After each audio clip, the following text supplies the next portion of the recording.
Helicopter থেকে ছোড়া হচ্ছে মুহুর্মুহু গোলা, স্থলে প্রস্তুত ভয়ঙ্কর সব মিসাইল লঞ্চার, সাগরে সাজোয়া যানের বহর, মাথার ওপর যুদ্ধবিমান ও ড্রোনের ঘুরপাক। শত্রুপক্ষের আস্তানায় ছুটে যাওয়া দিগন্তভেদী ক্ষেপণাস্ত্রের ঝংকার ও কামানের গর্জনে মুখরিত চারপাশ। এক কথায় সেনাদের তড়িঘড়ি দেখে মনে হতে পারে শুরু হয়ে গেছে যুদ্ধের দামামা। এভাবেই টানা 5 দিনের মহা কর্মযজ্ঞের পর শেষ হলো রাশিয়া বেলারুশের যৌথ সামরিক মহড়া জাপাত 2025। মহড়ায় শত্রুপক্ষকে ঘায়েলের বিভিন্ন কৌশল রপ্ত করার পাশাপাশি আবারও বিশ্বকে নিজেদের শক্তিমত্তা দেখালো রাশিয়া। 12 সেপ্টেম্বর থেকে 16 সেপ্টেম্বর পর্যন্ত ব্যারেন্টস বাল্টিক সাগর এবং ন্যাটো জোটের সীমানার কাছাকাছি কয়েকটি এলাকায় এই যৌথ মহড়াটি পরিচালনা করে রাশিয়া ও বেলারুশ। আন্তর্জাতিক বিভিন্ন গণমাধ্যম বলছে, এবারের জাপাত মহড়ায় দুদেশের কমপক্ষে 13,000 সেনা অংশ নিয়েছে। এছাড়া মহড়ায় TU-160 ও TU-20M3 বোমারু বিমান, MiG-31BM fighter jet, Iskander M ballistic missile system এবং কিনজাল ও জিরকনের মতো হাইপারসনিক মিসাইলগুলোর ব্যবহারও চোখে পড়ে বার্তা সংস্থা রয়টার্সে প্রকাশিত বিভিন্ন ভিডিওতে।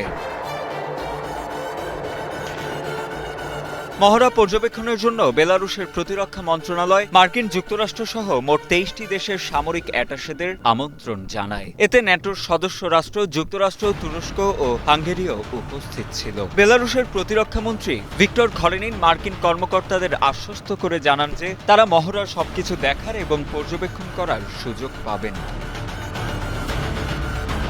এই যৌথ সামরিক মহড়াকে কেন্দ্র করে পশ্চিমা দেশগুলো এবং ন্যাটো জোটের মধ্যে দেখা দিয়েছে তীব্র উদ্বেগ। বিশেষ করে পোল্যান্ডের আকাশসীমায় রাশিয়ার ড্রোন প্রবেশের পর এই মহড়া আরও বেশি উত্তেজনা তৈরি করে।